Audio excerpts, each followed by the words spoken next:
Olá, boa noite. Boa noite a todos que estão entrando. Sejam todos muito bem-vindos. Hoje, mais uma vez, estamos aqui com uma live Step U, esse canal que você já sabe, toda quinta-feira a gente tem convidados especialistas para falar sobre temas da atualidade, contar um pouco sobre a sua experiência e tudo aquilo que pode contribuir para o nosso crescimento pessoal e profissional. Além da live, como você já sabe, toda sexta-feira a gente tem podcast novo e às quartas-feiras artigo no nosso blog Step U. Então não deixe de acessar o nosso podcast, os nossos artigos, e você pode ver a live depois também, tanto no IGTV, no nosso perfil no Instagram, como também no YouTube. Todas as nossas lives estão lá no YouTube. Hoje a gente recebe uma convidada super especial, uma pessoa que eu convivo num grupo de consultores que nós temos em São Paulo e que também é dona de credenciais incríveis. Eu vou até fazer uma colinha aqui para poder falar para vocês a formação dessa pessoa. Hoje a gente conversa com Viva Rio Stella. Ela é doutora em Linguística pela Unicamp, fez doutorado pela PUC de São Paulo no grupo Ateliê Linguagem e Trabalho, facilitadora certificada pela Lego Serious Play, Focus Play, Go Minimal, Big Five Assessment, é idealizadora da VRS Academy, que eu vou pedir para ela contar para a gente o que é a VRS Academy, qual é o foco de trabalho dela.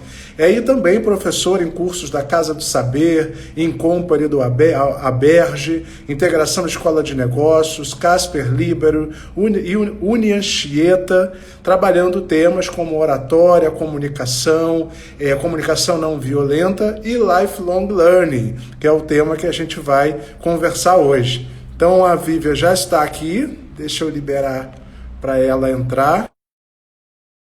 Bate-papo.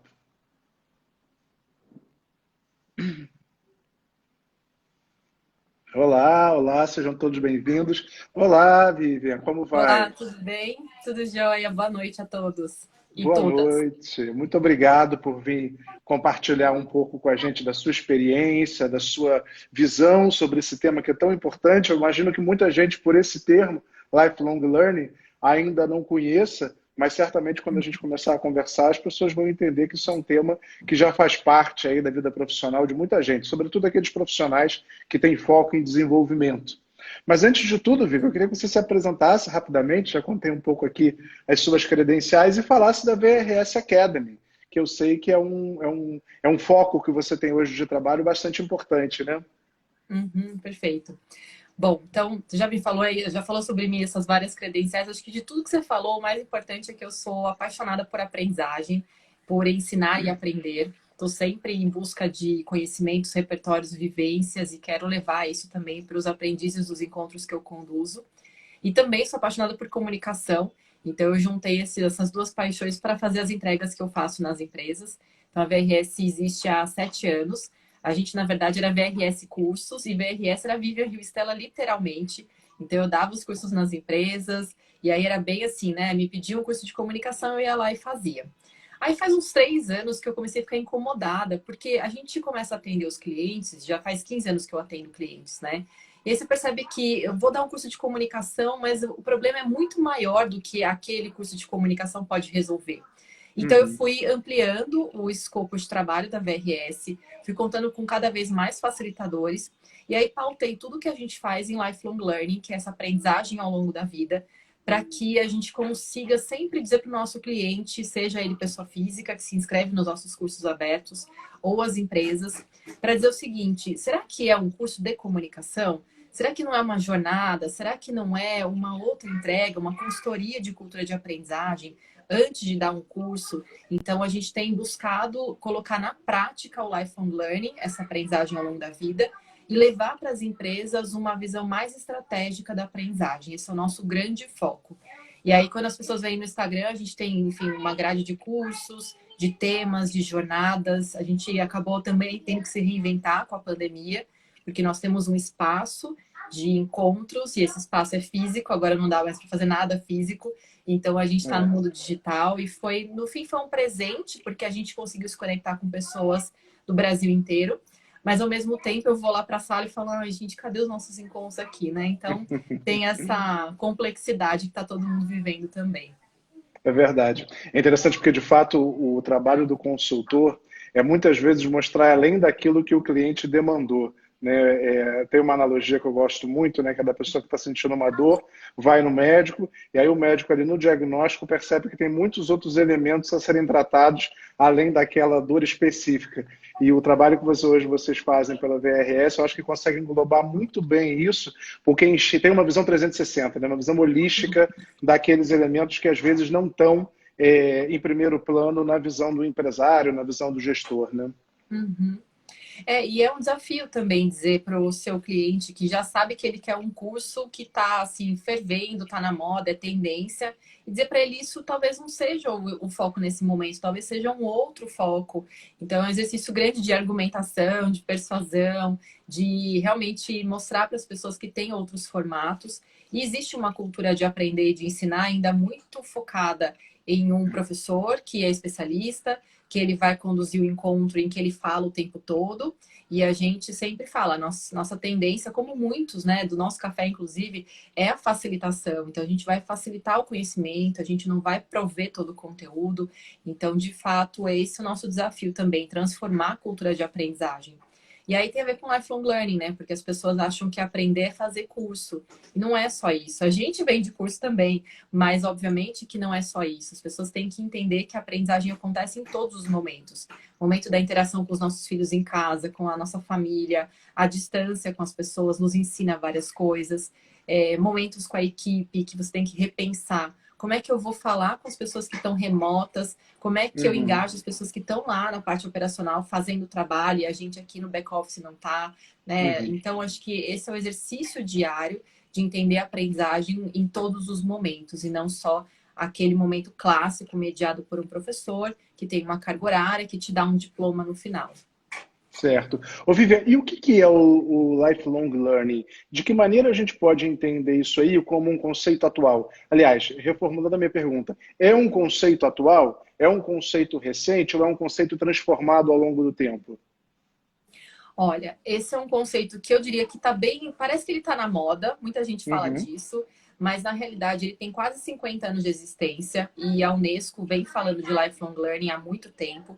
Ela levantou a bandeira desde o começo que as escolas tinham que formar lifelong learners, pessoas que aprendem ao longo da vida, que a educação não pode ficar dentro dos muros da escola, tem que estar no dia a dia das pessoas. Agora, é um desafio, porque a gente sabe que as décadas passaram e a gente vê, na verdade, um fortalecimento do lifelong learning há 20 anos, aproximadamente. Que é até quando a Unesco transforma o Instituto de Aprendizagem em Instituto de Lifelong Learning. Então, eles têm esse ILL, né? Agora, o fato é o seguinte, assim, para resumir para as pessoas que estão assistindo a gente, é um conceito que faz mais sentido hoje em dia, dadas as transformações, a complexidade, a necessidade da gente ter que se reinventar o tempo inteiro. Além disso, a democratização ao acesso da informação, porque a gente hoje em dia consegue fazer cursos na palma do nosso celular. E isso não acontecia há pouco tempo atrás, né? Então, acho que tudo isso contribui para esse conceito fazer mais sentido hoje em dia, parecer que é um modismo, mas não é. E ele tem uma profundidade, sabe? Porque eu até fiz uma conversa ontem com facilitadores, né? E eu falei, não é só a gente ser curioso, não é só a gente fazer curso, e também não é só a gente achar que é uma educação continuada. É, na realidade, entender a aprendizagem em vários contextos da vida, ou em todos os contextos da vida. Por isso tem se falado em Life-Wide Learning, é uma dimensão do Lifelong Learning. E a outra dimensão é a gente pensar na aprendizagem formal, não formal e informal. Traduzindo, você tem certificado, tem diploma ou não tem. Você aprende numa conversa, numa live como essa, você pode tirar vários insights, reflexões para sua vida. Então, esse é o grande ponto aí.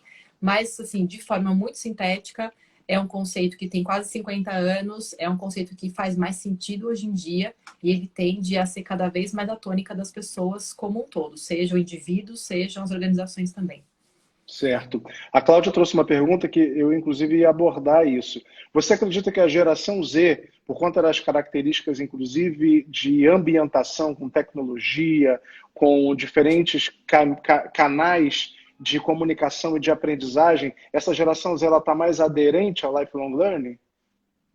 Olha, sabe que eu não sou muito adepta a categorizar por gerações, até porque o lifelong learning, ele é muito discutido na chave da maturidade. Eu mesma comecei a falar desse assunto porque sobre a maturidade, né, também, porque quando você lê qualquer coisa sobre lifelong learning, você percebe que as universidades fora do Brasil estão muito preocupadas em trazer pessoas mais velhas para o campus, então acabam criando institutos de lifelong learning para promover essa troca intergeracional. Na Europa existe uma tradição muito grande já de lifelong learning, e aí você vê que na verdade, a convivência empática das gerações.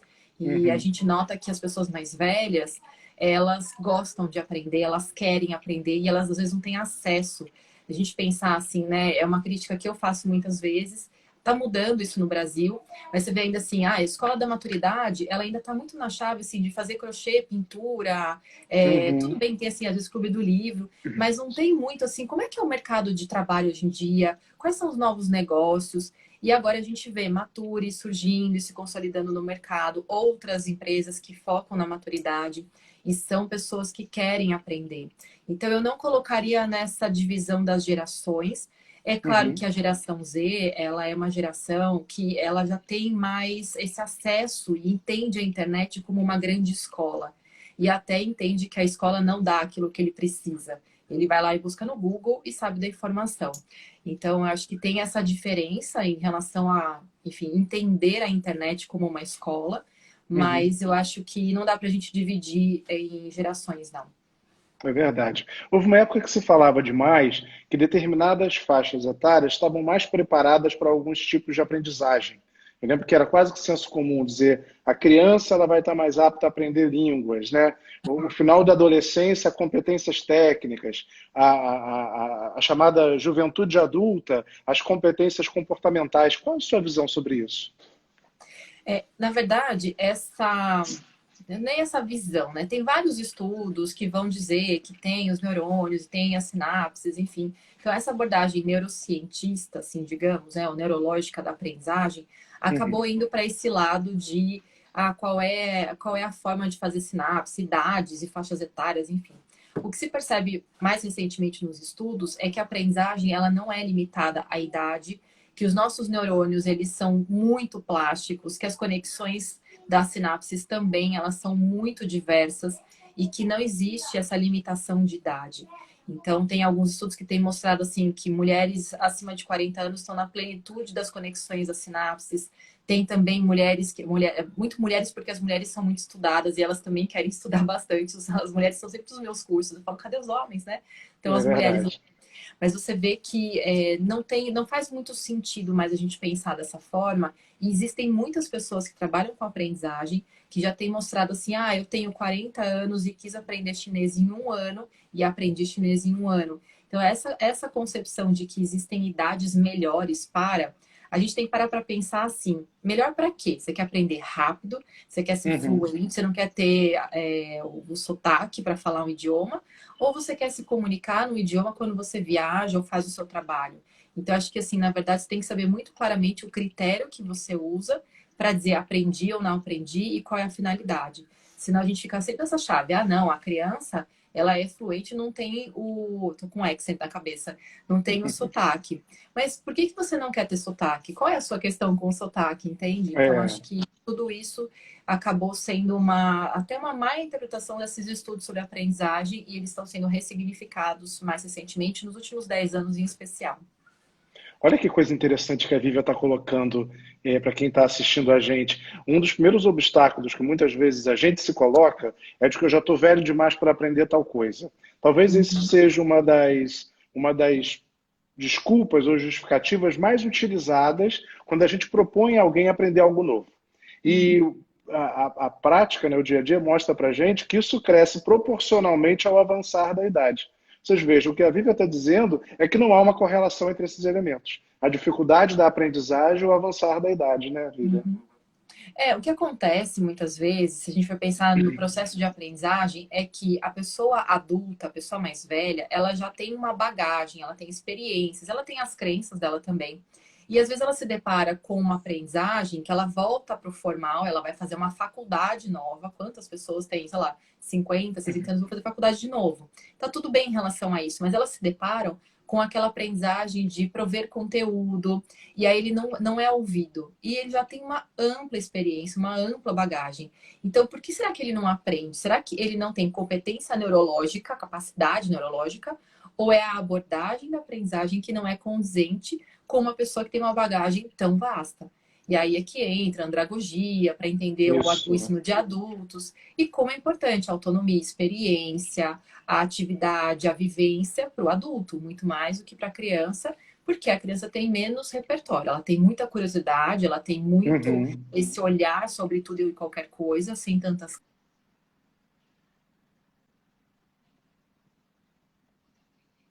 Certo, você trouxe um ponto que eu ia comentar. O estudo da andragogia, né, a percepção do ensino para o adulto, essa ideia do adulto como um ser autônomo e que busca a aplicabilidade daquilo dali. Então, eu atuei em instituição de ensino durante muitos anos, a minha carreira foi basicamente em instituição de ensino superior, e como as instituições demoraram, e demoram, na verdade, porque isso é um processo em construção, a trazer técnicas e metodologias andragógicas para o ensino superior.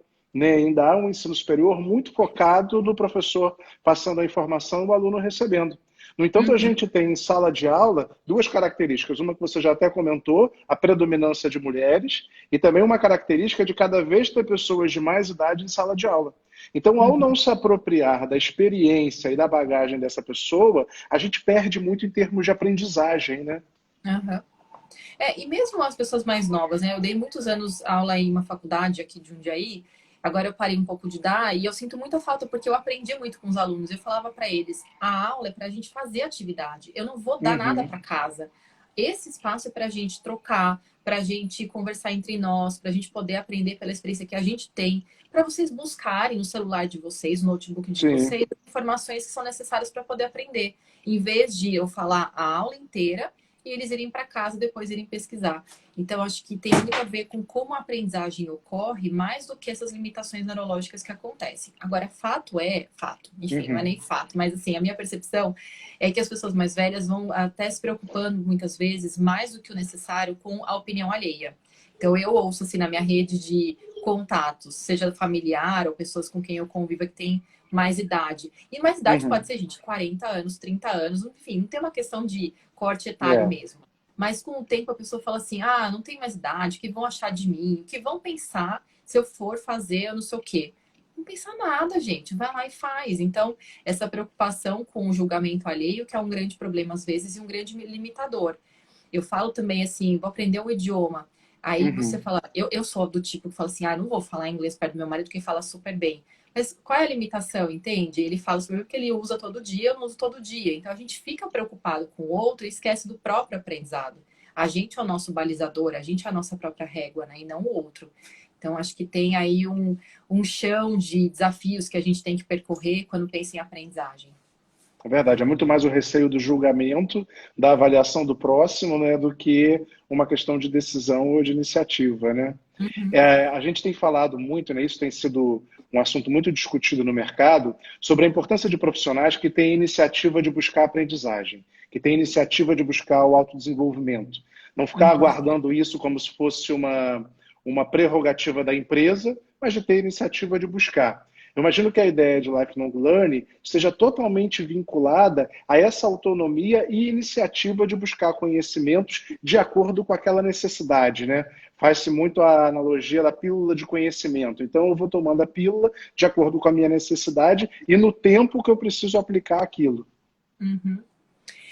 E aí é interessante pensar assim, o indivíduo ele fica muito responsável pela aprendizagem porque ele faz muitas escolhas.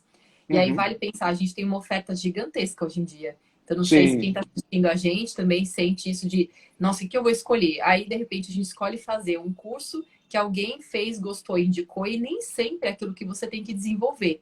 Mas está todo mundo fazendo, vou lá eu e faço. Então, a gente tem o ônus e o bônus da escolha, pelo excesso de oferta também, o que é ótimo, ter muita oferta.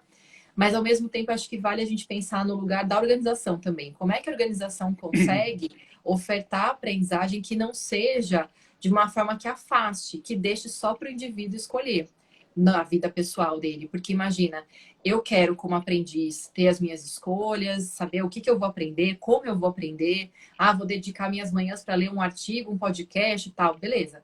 Agora vem a empresa e fala, faça um curso no dia tal, Uhum. sobre o tema tal, com a pessoa tal. Você fala, tá, mas será que é um curso que eu preciso? Será que não seria uma pílula de conhecimento, né? Um microlearning, vou acessar a hora que eu quiser e depois a gente faz um encontro para conversar? Então tem, assim, desafios para todos os lados. Para nós, indivíduos, de sabermos escolher e integrar as ações de aprendizagem que a gente tem diariamente, de forma Uhum. rotineira. E para a organização, como é que ela transforma a cultura de aprendizagem em algo mais pautado por lifelong learning do que comando e controle de comando de você vai no curso, o tema é esse, o horário é esse, independente da sua agenda. E a outra coisa é aquele controle de presença, quem foi, quem É. não foi, e assim por diante. Então, tem muita coisa a ser ressignificada a partir dessa concepção de lifelong learning na aprendizagem. É verdade. Eu quero muito te perguntar daqui a pouco a respeito desse conceito dentro das empresas. Como é que está isso no Brasil? Como é que você avalia? Mas antes da gente chegar lá, eu queria te pedir o seguinte: que dicas você poderia dar para a pessoa avaliar o que ela precisa? Não só uma seleção de cursos, né, como selecionar, mas principalmente entender se aquilo dali é o mais relevante para o momento que ela está vivendo. Porque, como você Uhum. falou, o leque de opções que a gente tem no mercado já era grande. Eu acho que pós-pandemia esse leque chegou num patamar nunca visto no online. Então, hoje não há nenhuma dificuldade em encontrar. Eu acho que a maior dificuldade hoje é selecionar, né? É, selecionar e fazer sentido, porque de repente eu até seleciono, mas não faz sentido para minha jornada de aprendizagem. Eu até faço, achei legal, ou o professor era super divertido, mas assim, aprender de verdade, vivenciar essa aprendizagem no dia a dia, talvez não fique tão adequado assim. Então, eu diria Uhum, assim: primeira coisa, uma atividade que eu faço com muitas pessoas que participam dos meus encontros é assim: uhum, pensa primeiro por que você quer aprender alguma coisa e como é que você quer aprender. Porque isso vai te ajudar a definir. Vamos supor, eu quero aprender sobre método ágil. Tá, por que você quer aprender? Ah, porque eu quero saber o que que é. Tá, por quê? Ah, porque eu acho que pode ajudar na minha equipe a gente ter o método ágil acontecendo. Por quê? uhum, Ah, porque a gente tem morosidade. Então, você entende? Sim, são vários porquês para responder por que que eu vou investir meu tempo, minha energia, meu dinheiro, muitas vezes, para uhum, método ágil. Tá, já defini que é importante, eu preciso, tem várias consequências positivas, então como é que eu vou aprender? Será que o primeiro caminho é já me inscrever num curso online gratuito que está lá para fazer? Não sei, de repente pode ser falar com pessoas da própria empresa, falando de pessoas de empresa, pessoas da empresa que já usam o método ágil. Como é que funciona aí para você? Deu certo? Não deu certo? Funciona? Como é que você começou a implantar? Perguntar para uhum, alguém ou buscar na internet quais são alguns artigos sobre o tema, para saber, uhum, ou vídeo, ou podcast, enfim. Então, na verdade, é assim, você ir navegando. Tem algumas ferramentas hoje em dia que até você consegue organizar suas trilhas de conteúdos. Ah, achei um vídeo, uhum, coloca lá. O Pocket é uma ferramenta que você até coloca o botão lá no Google Chrome, né? E aí vi um texto, achei legal, tem a ver com a minha aprendizagem, marco lá para poder resgatar essa aprendizagem, né? A leitura dessa aprendizagem. Então, no fundo, é uhum. isso, assim, é tentar entender por que e como eu quero aprender e tentar colocar na rotina. Acho que o grande desafio que a gente tem é esse. Porque todo mundo está com falta de tempo, e aí sempre eu faço depois. Se não tiver o É. ao vivo, a pessoa não faz mesmo. Então eu diria assim, tentar estabelecer uma rotina. Ah, é na sexta-feira que eu vou acordar mais cedo e vou ficar meia hora além das coisas que eu selecionei. Ou é todo dia um pouquinho. Enfim, então criar rotinas de aprendizagem ajudam. Eu até faço uma pergunta e faço para vocês que estão ouvindo a gente também, é assim: se você não aprender isso, qual é o impacto para a sua vida dali 10 dias, dali 10 meses, dali 10 anos? Você pode falar, dali 10 dias, não muda muita coisa, ou muda bastante, depende do que for. Dali 10 Uhum. meses, qual é o impacto? E aí, dali 10 anos, em geral, a resposta que eu ouço é assim: nossa, aí ferrou. Não, se eu não tiver aprendido em 10 anos, não tem condição. Então eu falo, então corre. Corre no sentido não de seja apressado, mas organiza a sua agenda. Tenta ver em que período de tempo você vai se dedicar a fazer aquilo. E aí, uma outra dica que eu dou: eu sou uma pessoa que eu gosto de aprender muitas coisas. Eu adoro vários Uhum. assuntos e tal. Então, eu tento focar num certo período de tempo para aquele assunto. Então, eu vou me dedicar um mês, 2 meses, 6 meses, um ano, enfim. Senão, a gente acaba não tendo a dimensão de completude, nem que seja uma parcial completude, porque nunca acaba. E também a Uhum. gente começa a ler tudo sobre qualquer coisa. Então, tentar fazer uma organização. Eu juro que eu não tenho toque, eu juro que eu não sou virginiana, eu sou libriana, tipo, voada assim da vida. Mas eu acho super importante fazer uma organização e noto como isso contribui para as pessoas aprenderem. Senão fica tudo muito solto mesmo. É verdade. Eu gosto muito de planejamento, eu planejo muito, eu dentro do meu schedule semanal tenho até lá os dias que eu vou estudar, o que que eu vou estudar, e isso é uma prática que em relação aos estudos, né, não foi eu que criei, não. Eu atuei numa instituição de ensino que foi um dos berços do EAD no Brasil. E eu lembro Uhum. que na época se falava muito o seguinte, o EAD é para quem tem tempo. Ah, não, o EAD é para quem não tem tempo. E eu observava assim, não, eu acho que nem um nem outro. Acho que o EAD é para quem consegue se organizar para ter o tempo. Porque eu sempre digo o seguinte: o aluno presencial, se ele falta aula, a mãe vai reclamar, o pai vai reclamar, ou ele fica com peso na consciência. O aluno EAD não tem aula para faltar. Então ele não vai ter um peso na consciência que vai criar nele uma vontade de manter essa aderência, né? Manter a retenção, que é o grande desafio do EAD, né? Então eu Uhum. acho, o planejamento é fundamental, porque se a gente espera ter tempo, a gente não tem tempo jamais, né? Exato. E mesmo as empresas, vou esperar a melhor época para oferecer essa aprendizagem para as pessoas. A gente nunca vai ser, porque olha o que a gente está vivendo esse ano. Então, e fazer as pessoas entenderem que aprender faz parte da sua jornada de trabalho já é uma baita ressignificação. Se não, é sempre assim, depois do trabalho você faz, depois você lê, É, depois nunca acontece, né? A gente está cansado, tem outras demandas em casa, enfim. Então, planejamento, organização ajudam para tudo, inclusive para aprendizagem.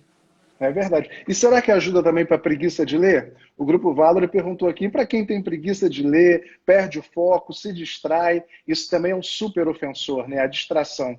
Tanto a distração externa, né, surround, como aquela que vem do celular, né, que talvez seja Uhum. mais ofensiva. Sabe que no encontro dessa semana a VRS tem uma confraria do saber, que é uma confraria em que as pessoas assinam, pagam uma comunidade, né? Uma assinatura paga todo mês e as pessoas têm acesso a conteúdos e o encontro decidido, o tema é decidido pelas pessoas. E a gente Uhum. falou 2 meses seguidos sobre aprender a aprender. Tamanha é a vontade das pessoas saberem como é que elas podem aprender melhor. É E um o dos conceito pilares, né, das Nações Unidas para a aprendizagem no século XXI, né? exatamente, você tem que saber como é que você aprende, como é que você faz isso, né? E aí, um ponto que a gente discutiu nesse último encontro foi isso, assim, a vida é uma escola, a gente já entendeu isso, a gente aprende o tempo todo, mas essa escola da vida, ela é muito distratora. Então, tem, por exemplo, o celular apitando toda hora. E aí tem algumas estatísticas que vão falar de números diferentes, mas em geral a gente desbloqueia o celular 9 vezes por hora, em média, tá? Então, é muito. A gente está o tempo todo. Imagina, eu É. começo a ler. Eu digo por mim, às vezes eu tô lendo no celular, imagina, né? Tô lendo no celular, no iLivro, sei lá como é que é, o iBook. Uhum. Tô lendo lá, aí eu já penso, nossa, gostei dessa frase, vou fazer um post. Saio dali, vou fazer um post e falo, por que que eu Sim, fiz isso, gente? Termina de ler as 10 páginas diárias. E eu adoro, porque essa ferramenta da Apple mostra assim, você atingiu sua meta diária de leitura. Eu falo, ufa, consegui ler as 10 páginas. Então, de fato, a gente tem que se organizar, senão é muita distração, seja do celular, das mensagens, das pessoas que nos acionam em casa. Antes era no trabalho, que as pessoas acionavam a gente também. Então, essa escola da vida é muito, muito cheia de distração e tudo parece mais legal do que aprender, por mais que a gente é saiba que tem que verdade. aprender. Eu fico até pensando, hoje em dia, a gente como professor, a gente tem que ser divertido, engraçado, youtuber. Você fala, meu, não tem condição. O professor também tem o papel de levar coisas difíceis, coisas duras, coisas que a pessoa vai ficar pensando ali durante dias, que ela não concorde. Então não dá para ser só divertido, engraçado, youtuber, porque não vai funcionar. A aprendizagem não é feita disso também, né? É também, mas não só disso, né? É verdade. Você me lembrou uma entrevista que eu li há pouco tempo com, eu acho que ele é o CEO do Readers for Life, que é uma plataforma gigantesca, né, britânica, de compartilhamento gratuito de conteúdo. E ele comenta nessa entrevista que eles mudaram por completo o layout e a estrutura de texto que eles tinham. Porque a premissa inicial do Readers for Life era que você começasse uma leitura e essa leitura fosse te guiando de acordo com seus pontos de interesse. E eles faziam isso através de hiperlink. Então você começava a ler um texto, aí de repente uma frase ou uma palavra gerava um hiperlink. Aí você clicava e ia para outro lugar. Então aquilo na visão deles era uma premissa interessante porque você realmente ia mergulhando de acordo com o seu interesse. Aí ele falou, depois de 3 anos rodando a plataforma, a gente desistiu. Por quê? Porque eles diziam que o índice de abandono, quando começava a sair da página inicial, era gigantesco. Ele falou, as pessoas não conseguem chegar num ponto final, elas vão sempre cavando mais, e de repente chegavam num universo que já não tinha nenhuma relação com aquilo que ela iniciou. Então ela não conseguia ter a sensação de aprendizagem efetiva. Aí eles acabaram com os hiperlinks. Não, é a coisa da toca do coelho mesmo. E tem esse Uhum, conceito da toca do coelho na internet, porque a gente entra e a gente não consegue sair, porque você vai, e não sabe para onde está indo. E essa noção de não completude, ela é ainda pior. Então, a gente também precisa dessa noção de, eu terminei de ler esse livro, eu terminei de ver esse vídeo, eu terminei essa conversa com essa pessoa, eu terminei, agora o que eu vou pensar de reflexão? Uma coisa que é importante, eu até nem falei antes, é a uhum, gente refletir sobre a aprendizagem, nem que seja semanalmente ou diariamente, se você conseguir, ou mensalmente. Tem estudos que mostram que as pessoas que refletem, nem que seja 15 minutos, sobre a própria aprendizagem, elas acabam tendo uma noção de aprendizagem diferente. E elas têm essa noção uhum. de que, eu consegui aprender. Agora, aquela que está no modo automático, ela acha que ela nunca aprendeu nada. Eu fazia uma pergunta antes da pandemia, que era isso, assim, quando foi a última vez que você fez algo pela primeira vez? E as pessoas falavam, nossa, não sei, nossa, não imagino, não sei. Hoje em dia é mais fácil as pessoas responderem, porque, entrei no Zoom, entrei no Teams, fiz uma live, enfim, tem muita coisa nova acontecendo. Mas é É verdade. curioso como a gente faz muita coisa nova e não se atenta, porque não para refletir sobre o que aprendeu. É verdade. A Cláudia já trouxe uma pergunta para a gente falar sobre como as empresas podem incentivar os seus colaboradores a buscar conhecimento, a se desenvolver. Mas antes disso, eu queria te fazer uma pergunta um pouco mais ampla.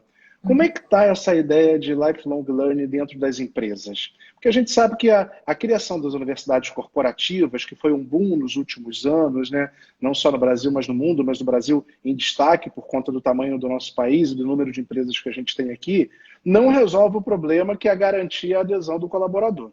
Talvez o maior Uhum. desafio não seja abrir a universidade corporativa, mas seja colocar o colaborador querendo fazer aquilo dali.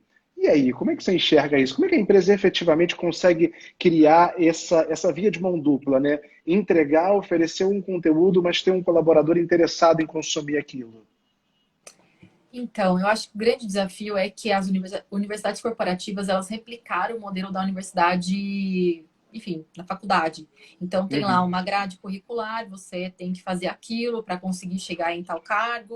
Enfim, então tem assim as trilhas, são esses os temas que você, como gestor, tem que trabalhar para você ser um melhor gestor, enfim.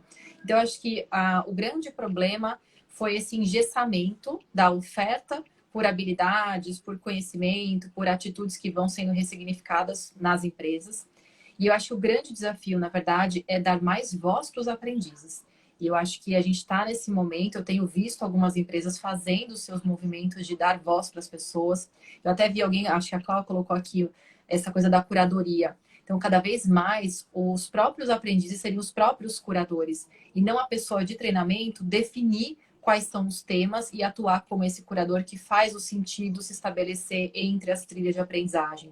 Ou então, a gente tem um consultor que vem, mas será que não tem alguém de dentro da empresa que já possa dar um uhum, curso de método ágil para a gente que quer aprender aqui e ele já implementa na área dele, que é o clássico do multiplicador interno que se perdeu ao longo do tempo, é dada a verdade. oferta de consultores também que existe. Então, eu acho que esse é um grande ponto como é que as empresas conseguem tirar um pouco essas amarras, não replicar os modelos já conhecidos de aprendizagem, de grades curriculares, de controle de presença e de tratar esse aprendiz como um aprendiz não maduro. É Uhum, claro que é um desafio engajar as pessoas em aprender. Eu acho que a liderança também poderia contribuir mais. Eu mesma, como professora de cursos, vejo que às vezes a pessoa é convocada para o curso, ela até quer estar lá, mas aí o líder dela manda mensagem: vem para a reunião, não sei o quê, faz não sei o que lá. Ele fala: ai, eu preciso resolver uns problemas, daqui a pouco eu volto. Então, quer dizer, se não tem um contexto que ajude a pessoa a querer estar ali também, não adianta. Então, o que eu vejo, para tentar te responder de forma sintética, assim, uhum. as empresas sabem que elas têm que mudar, elas já entenderam que o lifelong learning não é exatamente educação continuada, é muito mais do que isso. Às vezes sinto um pouco jogar a responsabilidade para o colo do aprendiz. Toma que o filho é teu, toma que o problema é teu, vai lá e se vira e se desenvolve. Ao mesmo tempo que ainda tem, são esses polos. Ao mesmo tempo tem esse ponto de vai lá e faz o curso que eu acho que você tem que fazer. Então, eu acho que o grande ponto é a gente achar o meio do caminho, dar mais voz para os aprendizes. Eu tenho visto assim, em vez de fazer pesquisa para fazer benchmarking das empresas, o que elas estão fazendo de treinamento, pergunta para os seus funcionários. O que O eles que eles querem gostariam? aprender? Quais são os temas? Porque, de repente, o tema que eu acho super relevante, para eles não tem a menor relevância. Então, realmente, é dar mais voz, é entender que todos nós somos curadores, não sou eu que estou falando isso, Jim Stein falava isso. Ele tem um livro Uhum. bárbaro que chama Era da Curadoria, para falar que todos nós somos curadores. Então, que tal você que trabalha numa empresa olhar as pessoas como curadores também e dar mais voz, contribuir mais para a aprendizagem? Acho que esse é o grande ganho que a gente teria. É verdade. O modelo, a referência absoluta, né, de universidade corporativa, eu acho que uma das primeiras, se não a primeira, a Universidade do Hambúrguer, do McDonald's nos Estados Unidos, era totalmente focada em treinar, né, para as habilidades que eram necessárias para o exercício da função dentro da empresa, né? Quando a gente Uhum. vê a evolução e a gente vê como passou a se usar muitas pesquisas e muito debate antes de construir aquilo que pode ser relevante para o colaborador, a gente vê muita diferença, né? Hoje a gente vê algumas empresas, por exemplo, que abrem a possibilidade do colaborador fazer um curso que às vezes não tem nenhuma relação nem com o seu dia a dia de trabalho e nem mesmo com o produto core ou serviço core da empresa. Eu mesmo tive um amigo que trabalhava numa empresa de petróleo e a empresa estava pagando para ele um curso de gastronomia, muito ligado a essa ideia de prazer, né, de realização pessoal, né? Tem algumas empresas que já têm uma cultura de aprendizagem mais aliada à lifelong learning e acabam tendo até assim valores anuais para a pessoa investir em aprendizagem no que ela quiser. Tanto faz Uhum. se é gastronomia, se é aula de jazz ou se é, enfim, alguma coisa técnica específica da área da pessoa. Então, é claro que é uma construção, não é que de repente você consegue chegar a esse patamar, mas é uma construção de cultura de aprendizagem, de autonomia, de escolhas que o adulto faz e como é que a empresa pode fomentar isso. Agora tem, por exemplo, hoje de manhã eu gravei uma aula sobre curadoria social, né? E aí eu Uhum. falei muito dos exemplos que eu tenho percebido, assim, voltados a lifelong learning e a própria curadoria. Então, o Mastercard já fez, assim, semana da aprendizagem, todo mundo constrói trilhas de aprendizagem, compartilha. Aí eu gostei da sua, você gostou da minha. Quem for melhor ranqueado ganha prêmio. Então, tem todo um jogo aí acontecendo para as pessoas se engajarem em construir trilhas de aprendizagem e levarem a sua expertise para as outras pessoas. A própria Ericsson faz também uma semana em que os indivíduos eles acabam se dispondo a falar de temas que eles sabem e não é só no modelo talk, é no modelo de conversas. E as pessoas Uhum. tiram as dúvidas, perguntam, dão feedback, interagem muito mais. Então, existem casos, sim, de sucesso, digamos, né? Ou para a gente se inspirar, na verdade, a aplicar mais lifelong learning. Agora, acho que vale investir, nem que seja assim. Eu tenho visto uma empresa com quem eu tenho mais conversas, assim, no LinkedIn. Uhum. Eles criaram a sexta-feira, desde a pandemia, né? A sexta-feira para que todo mundo se conecte, que não é bem um happy hour, mas é sempre assim, um tema que algum colaborador se dispôs a falar e ele conduz por uma hora aquela conversa com todo mundo. E a pessoa que conduz essa ação falou que está um sucesso, as pessoas estão super engajadas. No começo, claro, nem todo mundo se sentia à vontade, falava, aqui sei, vou lá, vou falar e tal. Mas elas foram vendo semana a semana que funciona. E já estão aí 5 meses, com toda sexta-feira, alguém da empresa compartilhando conhecimento. Interessante. Então, Muito interessante isso. vale investir nesse olhar diferente, né? Certo. Ô, Vivian, e o ranqueamento? Você até mencionou aí os rankings, né? Eu vejo pessoas dizendo que o ranking ele é ideal para gerar um engajamento, porque gera essa sensação de competição, de querer dar mais, querer chegar na frente, mas também já vi alguns estudiosos da área preocupados do ranqueamento gerar uma inibição, sobretudo daqueles que, por um processo de autoavaliação, conhece os seus gaps e sabe que precisa desenvolver, na visão dele, talvez mais gaps do que o seu colega.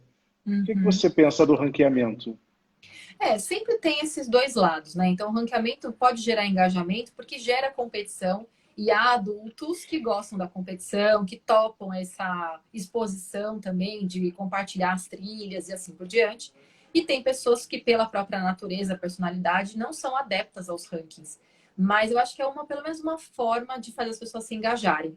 Percebeu que está funcionando o ranking, mas notou que são sempre os mesmos que estão ali na frente, que são os que participam, troca o estímulo, muda a forma. Eu vejo assim, vamos fazer uma campanha de, sei lá, aprendizado durante o isolamento. Manda um vídeo que a gente vai fazer uma campanha com vídeo, compilando todo mundo que mandou. Nem todo mundo vai mandar vídeo. A gente sabe, tem funcionários que são super introvertidos, que não vão querer gravar um vídeo. Então, muda o estímulo, faz uma campanha com vídeo, funcionou, foi um sucesso, não fica replicando ad eterno. Faz outra. Então, manda um texto, faz um post, tira uma foto, sei lá. Então, mudar o estímulo para ir mandando outras mensagens para as pessoas, para não ficar só reforçando também, claro, ranqueamento, ranqueamento, ranqueamento. E aí a pessoa que é mais adepta até à tecnologia, ela deslancha, né? Porque ela faz isso assim. E quem não é tão adepto fala, não vou nem fazer, o cara tá lá no ranking, lá na frente, não vou fazer, né? Então tem sempre uma dualidade aí, né? Mas acho que é uma forma de experimentar algo diferente. E a experimentação é tão interessante, né? Porque eu tive a oportunidade de conviver com profissionais que nunca almejaram a sala de aula, que nunca se enxergaram como professor, instrutor ou facilitador, mas que numa primeira experiência de trocar informação, de trocar experiência, de passar um pouco do seu dia a dia, descobriu quase que uma nova profissão. E isso me lembra um ponto que você até comentou, que é a empatia que isso gera nos que estão ao redor, né? Eu lembro de uma determinada situação em que um colaborador da mesma empresa, mas de uma outra equipe, contou de uma boa prática, de uma coisa que ele fazia. E os demais escutaram, e um levantou a mão e deu um depoimento que me marcou muito. Ele disse o seguinte: é muito bom escutar isso de um colega da empresa, porque ele vive sob as mesmas condições que a gente. Ele também tem as metas dele, ele também tem lá aquilo tudo que tem que fazer todo dia, mas ele conseguiu fazer. Quando vem alguém de fora e traz a mesma frase, a mesma recomendação, o que a gente pensa? Quem está de fora não sabe como é meu dia a dia. Então, como gera um engajamento diferente, né? Exatamente. E aí, claro que a gente, como consultor externo, a gente vai levar informações atualizadas de mercado, de pesquisa, tá tudo certo com isso, tem o seu valor também. Mas eu ouço muito isso. Olha, Vivi, eu adorei, mas assim, aqui na minha empresa, você não sabe como meu chefe é. Então, que tal, né? E aí eu estimulo, claro, a gente a vivenciar.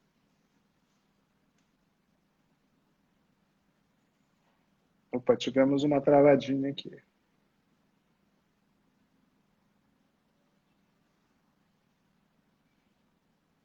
Travou para mim. A minha pausou, não sei como é que foi, voltou aí, né? Voltou. Também tinha pausado para mim, mas agora voltou. E eu dizia assim, né, que a gente no fim acaba tendo esse desafio de trazer também os fracassos, os insucessos, de repente campanhas como acontecem em algumas empresas, especialmente fora do Brasil, assim, da sexta-feira do fracasso, da sexta-feira que todo mundo compartilha. O que deu errado essa semana? O que não funcionou aqui? Se não é sempre o sucesso, deu certo, vem um consultor externo e fala alguma coisa, ou mesmo internamente, não, na minha área tudo funciona redondo, tudo... Não, gente, tem coisa que dá errado. E como é que a gente aprende com o erro também, né? Como é importante o reconhecimento do erro, né? Sobretudo para a gente entender, primeiro, que há erros em todos os setores, em todas as áreas, mas que o foco não pode ser no erro, o foco tem que ser como resolver. Né? E quando a gente compartilha, a gente reconhece o erro, parece que são mais mãos unidas, né? Trabalhando sobre aquilo.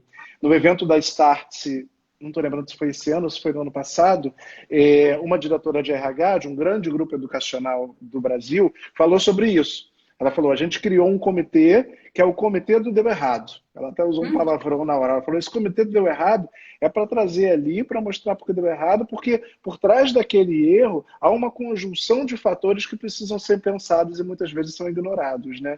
Às vezes até por vaidade, né, de uma equipe não querer abrir para outra equipe, que cometeu um erro, que não conseguiu prever determinada situação.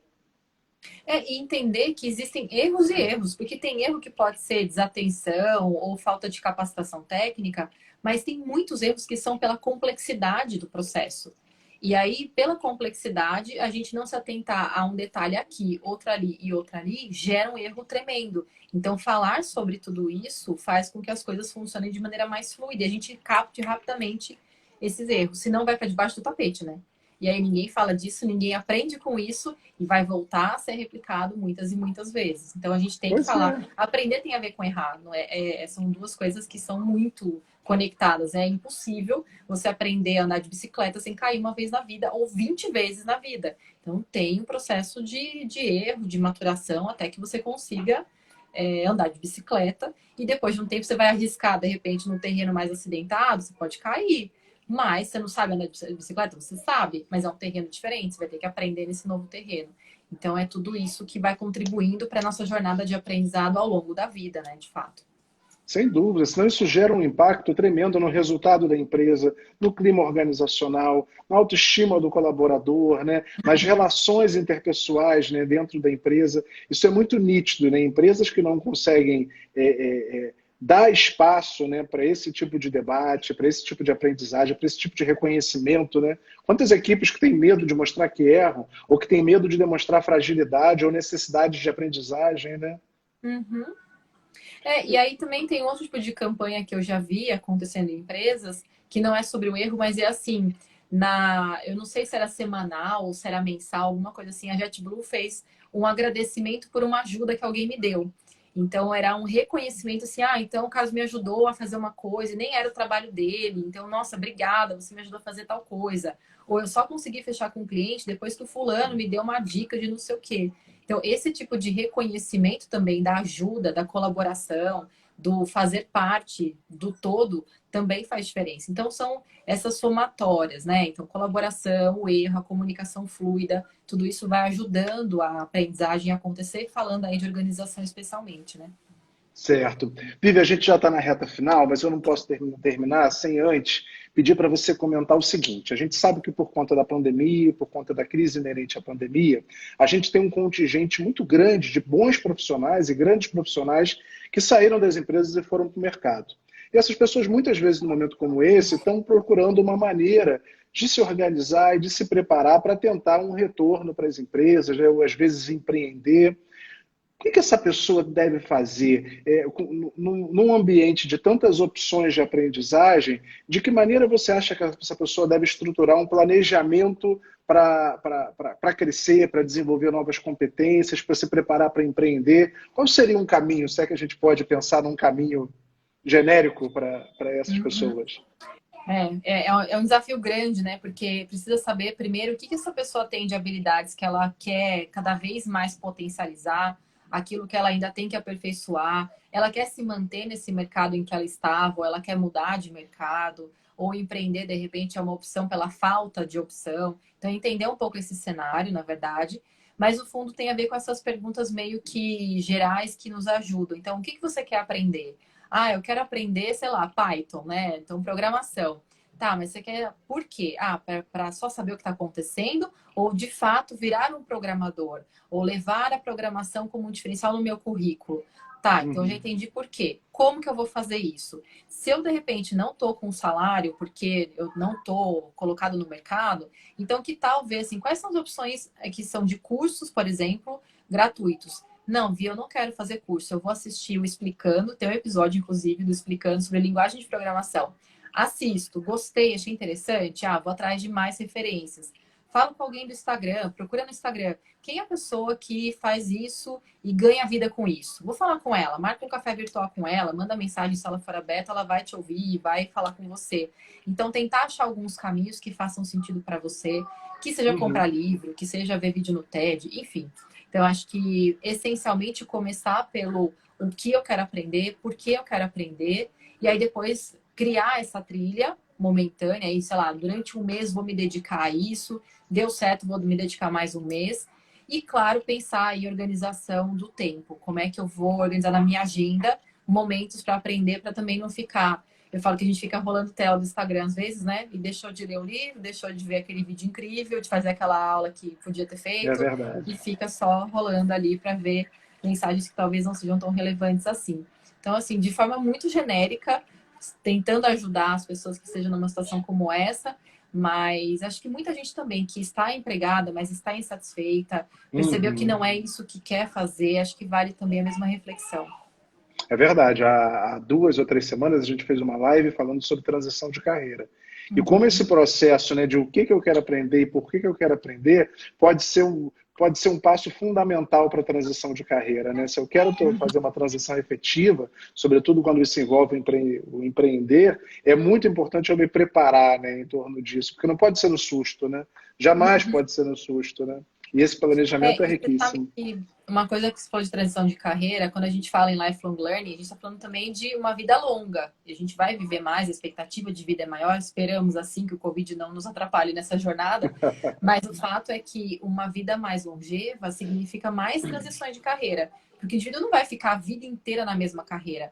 Então é bem provável, segundo os estudos, é que as pessoas tenham de 3 a 5 transições de carreira. Então é Exato. bastante. Tem que ter investimento de energia, tempo e dedicação para aprender coisas novas. Além do próprio mercado que se transforma cada vez mais rapidamente, né?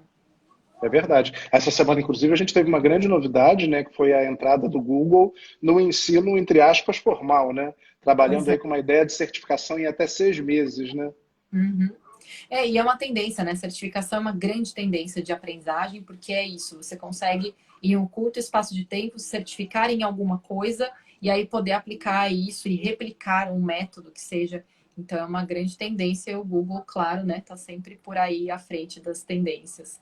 Pois é, essa ideia de você às vezes se dedicar anos, né, a uma formação que traz um conhecimento teórico vital, mas que nem sempre é relevante para os objetivos de carreira daquele profissional, né? Então, Uhum, como você exato. corta caminho, às vezes indo direto para o que interessa, para o que de fato vai fazer diferença para o seu dia a dia amanhã, depois de amanhã, né?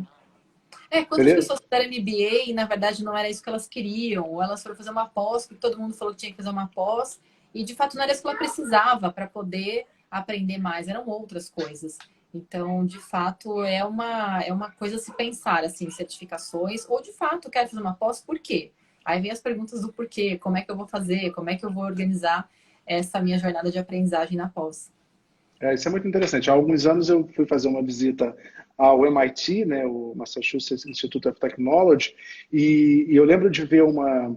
Eu não tenho certeza se eles já estavam fazendo isso ou se era uma coisa que estava sendo planejada. Eu lembro que li sobre uma prática que eles queriam aplicar, que era o seguinte: você entende que você tem um conhecimento X. Então você vai lá e faz uma espécie de prova de proficiência em relação àquele conhecimento. Se você comprova que você efetivamente domina aquele conhecimento, você é certificado. Se você imagina que interessante, né? Uma certificação sem passar por uma sala de aula, mas o reconhecimento do conhecimento que aquela pessoa já está levando, né? Exato. Quem já fez assim uma segunda faculdade ou foi fazer complementação de algum curso, se depara com esse problema, né? Não, mas eu já fiz essa disciplina em outro lugar com outro nome. Não, mas você vai ter que fazer aqui. Você fala, meu Deus, mas é a mesma ementa. Não, vai ter que fazer porque, sei lá, não tem comprovação. Então, você elimina esse tipo de problema, né? É verdade, né? Deixa de ser a obrigação de fazer por fazer, né? Exato. Sobretudo num momento onde as pessoas têm tanta pressa, onde a busca pela aplicabilidade ela é tão inerente, né, à busca pelo desenvolvimento, pela aprendizagem. Acho que cada vez a gente vê um distanciamento maior da aprendizagem pela aprendizagem, né? Isso, inclusive, que já é uma realidade em muitos países, né? Em muitos países a visão sobre o fazer o ensino superior é secundário, né? Não é como a gente ainda tem no país, que fazer faculdade é quase como uma, vamos dizer, um sonho barra obrigação que o adolescente, quando sai da escola, precisa cumprir, né? Uhum. É um poder simbólico, assim, né? Você ter acesso e ter um diploma, dar um status diferente na nossa sociedade brasileira, mas em outros lugares não é assim. A própria vivência da faculdade, ela é uma outra vivência, então é mais autodidata, é mais autodirecionada, é mais a convivência naquele espaço, naquele campus, do que de fato estar na sala de aula. Então, a gente tem, assim, um grande chão a percorrer na aprendizagem. Somos um país jovem também, a gente fica sempre achando que a gente é o país do futuro, né? Quem sabe a gente consiga ver esse futuro chegar, mas eu acho que a gente conseguiu já perceber a importância da aprendizagem. Com essa pandemia ficou mais evidente para as pessoas que têm muita oferta, que elas podem fazer muitas formas de aprender. O grande desafio agora para todo mundo é criar sentido, fazer as suas escolhas e entender que a aprendizagem não é simplesmente mediada por um professor, ela acontece em muitos lugares. Acho que isso a gente consegue já ter um pouco mais presente. Falta agora consolidar, estruturar e aí transformar de verdade a aprendizagem. É verdade. Uma vez o Paulo Lemann falou que a alta competição do mercado tendia a empurrar as empresas para o foco de desenvolvimento dos seus colaboradores, já que medíocres não teriam mais lugar num ambiente de alta competição. Você acha que isso já está acontecendo no nosso país? Olha, não sei se está acontecendo, mas eu acho que as empresas estão mais conscientes disso, de que elas não podem ter pessoas medianas, elas não podem fechar os olhos para essa não capacitação, para aquilo que ela precisa que o colaborador faça também, e para ele próprio, como uma jornada de autodesenvolvimento. Já é comprovado que quem investe mais em aprendizagem tem maior retenção dos seus funcionários, porque as pessoas se veem valorizadas. Então, não à toa, a Kelly Palmer e o David Blake têm um livro que chama Expertise Competitiva, e eles falam justamente como as empresas que são competitivas investem em aprendizagem e estabelecem como um grande pilar, um grande norteador a cultura de aprendizagem. Então, a gente tem aí essa visão cada vez mais consolidada, mas ainda se consolidando, eu acho. A gente está ainda num processo. É verdade, eu concordo com você. Eu acho que é um processo, mas um processo que já demonstra um amadurecimento, até por conta do aumento da competitividade das empresas brasileiras, né? Então, é um cenário positivo da gente ver. Lívia, muito obrigado pela... Desculpa, te cortei. Não, eu falei, tem que ser, né? Senão, como é que faz? A gente não consegue sobreviver, né?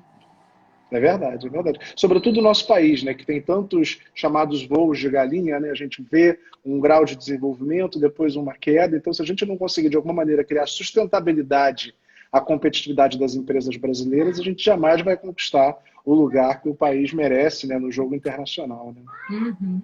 Perfeito. Vivian, muito obrigado pela sua presença, pela sua participação.